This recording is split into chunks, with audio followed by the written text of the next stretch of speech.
Here is the situation, everybody. I log into HermitCraft. I'm all ready to play some Minecraft, and I look around. I look around at what we built here at our beautiful base, and the terror just reaches deep down into my heart. This is it right now, everybody. We got like no resources on the server, no farms built, and this is our current base. Oh, yikes. Yep, we got our work cut out for us here. So the first step to building our base is probably telling you guys what I actually want to build here, right? So don't mind this part of the base too much. This is what we're going to call the work area. I want this to be like a super efficient, all our storage together, our smelting, our enchanting, all the functional parts of Minecraft that take up a lot of time, all neatly packed together so that I'm not running around all over the place trying to get stuff done. I want to be able to get it done quickly in our work area. I want to build upwards. We're going for a vertical exterior base, which is not my comfort zone, by the way. And I want to build almost like skyscrapers that go up, but not industrial skyscrapers. I want it more steampunky. Like I want almost like shanty homes stacked on top of each other, different houses stacked together to build upward into the sky. And then we'll have bridges growing across from one skyscraper to another kind of thing is what we're aiming for. And whenever I build a base in Minecraft, I like some functional theme to it as well.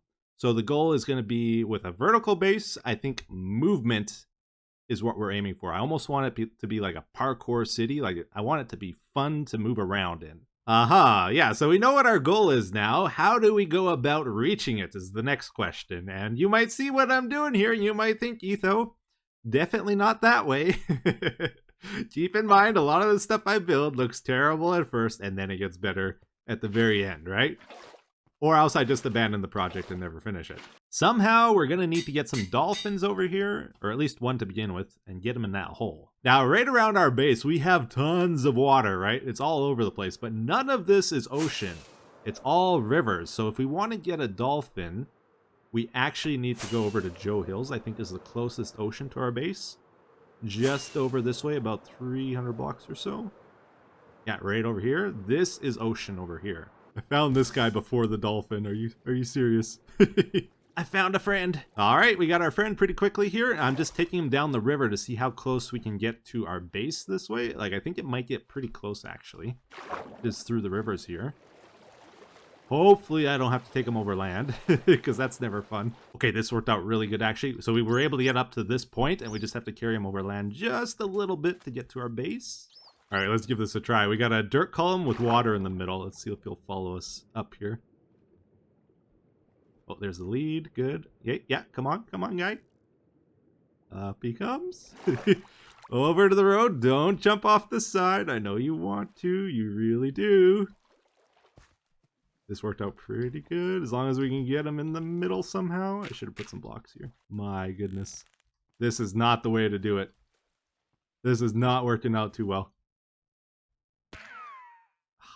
Second attempt, huge success. All right, so we got our dolphin. We got him out, throwing our pick away, in soul sand water there. So now if we just push the slab down on his head, we can force him into the water. So I just took a quick little detour into the nether to do some bartering with the piglins. I wanted to get soul speed boots going, as well as some goodies from them. And then we went and did some super speed soul soil mining, which was pretty fun, actually. All right, so we got everything we need now to start laying down the base of our city. So the base layer is going to have soul soil.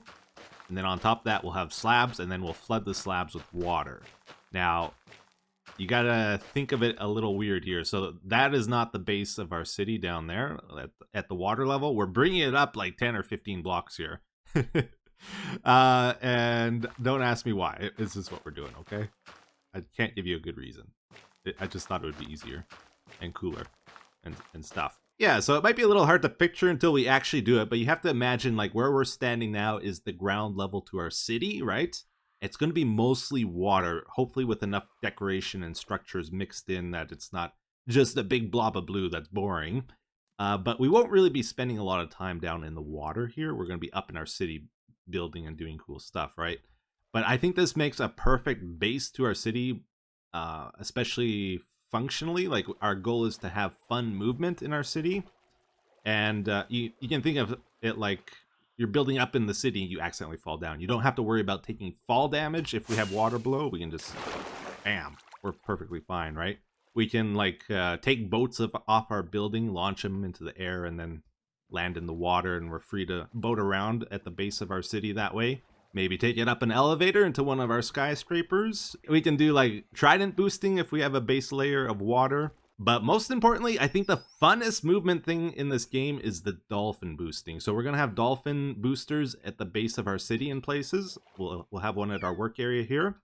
And then if you just have like a thing of stairs, there's a trick you can do where you fly with your elytra wings. That puts you in the swimming mode. When you hit the stairs, then it turns you into walking mode, and you can walk around super speed like that if you have Depth Strider on your boots. Aha. And the other cool thing is, like, we're down at the base of our city.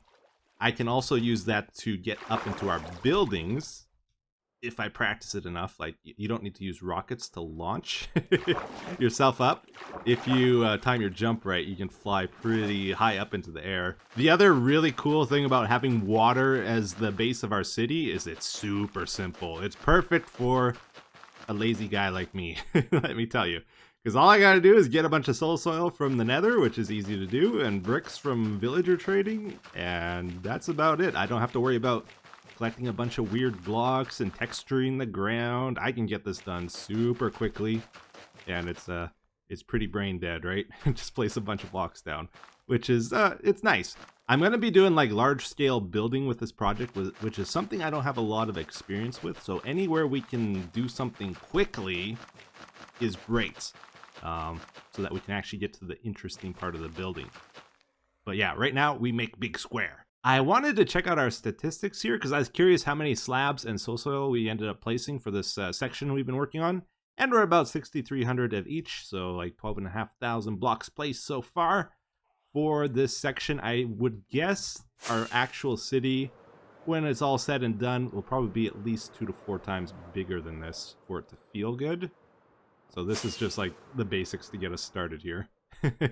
But yeah, we got our square made. We are ready to flood the thing.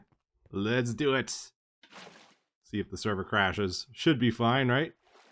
I don't think it's going to quite fill in the whole thing either here. Looking good so far. I'm loving the soul soil underneath the slabs here. Like, it's really fun to move around already without the super speed. So, yeah, I'm looking forward to getting this thing going here. Hopefully I don't wreck my redstone. I tried to block it so it won't get washed away here.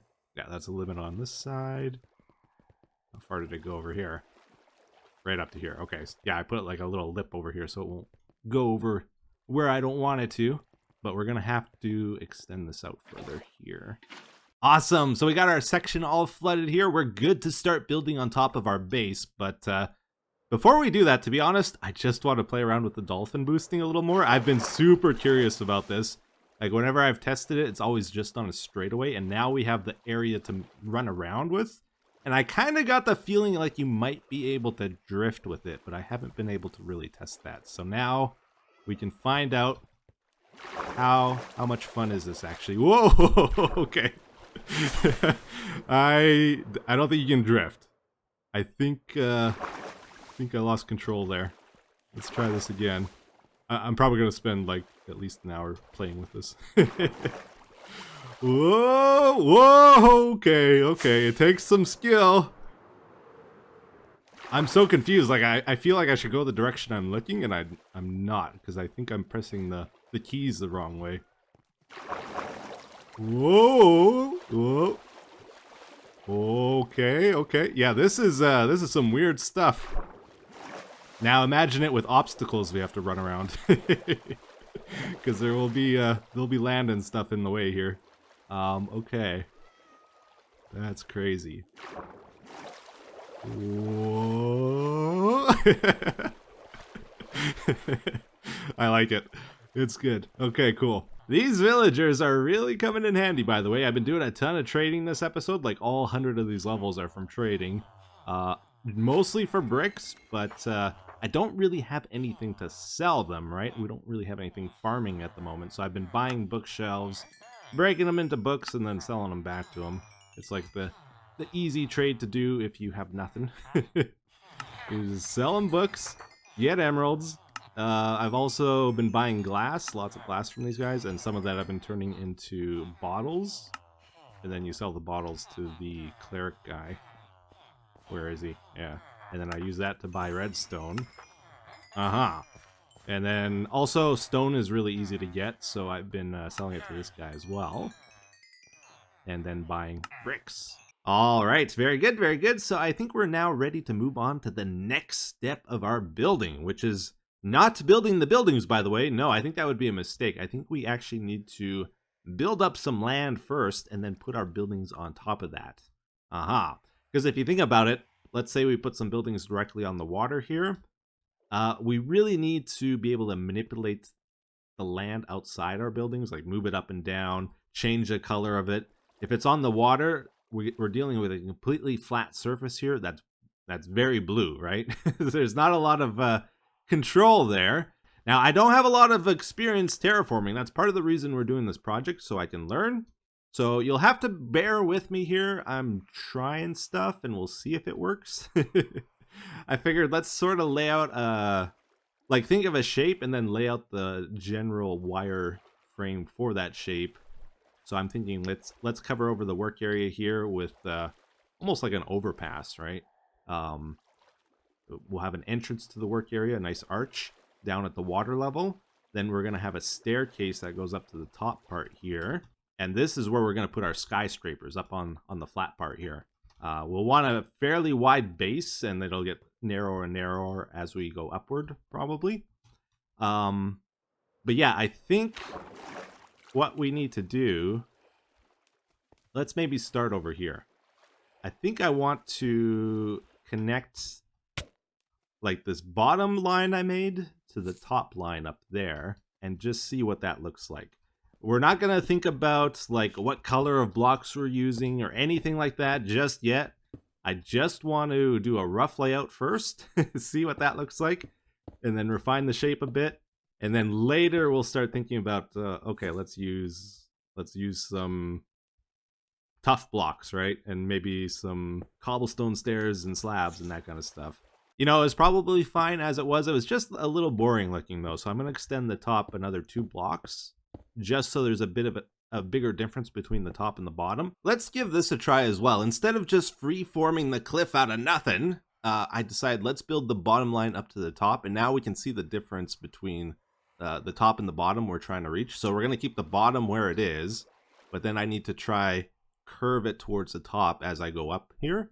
And it should be a lot easier if we have blocks to place it against, and we can kind of just see how much we need to go here. So we'll probably want to start at the top and work down. And I'm just going to fill this in. At the top, I'll probably keep it like 2 or 3 blocks thick. And we might make it curve a little bit more near the top part of the cliff compared to the bottom. I think as we fill this in, I don't think precision is exactly our friend in this situation. We want weird, unique shapes to emerge. We don't want to try and make it exactly the same everywhere. I don't know what I am doing, but look at me build. All right, we're tearing down the scaffolding so we can take a full look at what we've done here. That's not bad, right? It's a little, maybe a little too jagged. This spot is too flat over here. I wonder if I should ever make the bottom come out, like, you know, almost make it a U shape where it curves at the top and then it curves again at the bottom. Maybe a little bit. You gotta like hold sprint and forward and trigger your elytra wing. Back up a bit too, like start over here maybe. Oh! He gone.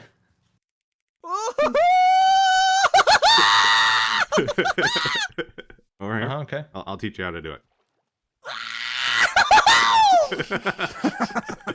Okay. All right. What do you do? Okay. Hold sprint and forward, and then fly with your wings. It's like you're teaching him to ride a bike. Yeah. Okay. I'm gonna get it someday. You gotta jump. You gotta and activate your elytra. Yeah. Swim. I think you got it. And then you. All right, everybody, so check it out. The cliff was looking pretty jagged before. I wasn't liking that, so I tried to smooth it out, and overall, I'm liking this new style a lot more. So I think this is our winning formula we'll go for the rest of the cliffs. Unless you guys have other ideas, but I think this is good enough for me. It does look a little bit plain somewhat, but that's because we haven't textured it, right? We're going to be mixing, you know, other light gray blocks in, or we might go for like a different color. We might go more for this color and like terracotta and that kind of thing could be cool too. One thing I do know for sure though is I think I want to put sand at the bottom here. So I tried to add some blocks on the bottom, and then I got thinking like, why don't I just put sand there? That's kind of the thing to do, right? And then we will get rid of some of these slabs and bring the sand out further. Okay, so I'm liking the sand here. I think that was a good call. We're going to keep that. And then I just tried adding some grass on top of the cliff here, and I wasn't sure how to pattern it. So I tried to go in jagged, and we're having a similar problem we had with the cliff.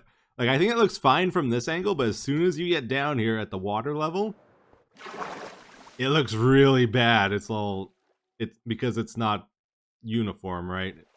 You got these things that stick out all over the place. So we're going to probably want to keep the grass pretty smooth. And then when we're like 2 or 3 blocks from the edge of the cliff here, we're probably going to want to start another row of grass so it'll sort of curve towards the edge.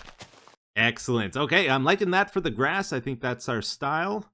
Should work out. Looks fine from this angle, but most importantly, you always got to check different angles. I think it's fine from this angle as well. I tried to add some areas that went down a bit further than others, just so it has a bit more of an organic look to it as well. And yeah, I think we got to go in there. We might add some roots hanging off of it, and you know, some turtles to our beach. You know, we'll add some more details later. But I do want to kind of keep going here. So the staircase, this has been interesting for me. I've never made a staircase quite this large before, and definitely not with an organic shape like this. Usually I keep my staircases pretty straight. This has given me a couple challenges. So for example, I had the layout for the shape I wanted, and I thought, okay, I'll put that on one side and I'll just copy it to the other side. And then I realized, wait a second. This side is shorter because it curves to the right. This side needs to be longer, and we can't just use the same shape on both sides. We have to change it. And then if we change it, how do I ensure the staircase is the same width in all places? It's a bit of a challenge. So what I decided to do is use our guideline as the middle, and on each side I just added 3 blocks, 3 slabs. And so the width of our staircase should be near perfect. Like, so I think I got that right. And then I built up, and then I built down, and we kind of came together in the middle here, and this is what happened. So this part overlaps, and this part flattens out. So to fix that, I think if we want to keep it just slabs, we need to move the top that way, like 2 or 3 blocks, so it doesn't go overlap at all. Or the other option is we can add stairs where it gets tighter here to kind of match on this side, and then where it gets flatter here, we just kind of spread that out. So like maybe we have 2 blocks here, and then we go up, and then we try to, like, instead of just having 1 block, you go up half a slab, you spread it out over 2 blocks over the course of the staircase here, and it should start to look pretty good. Just keep building up, and you can see we're starting to lose the flat spot.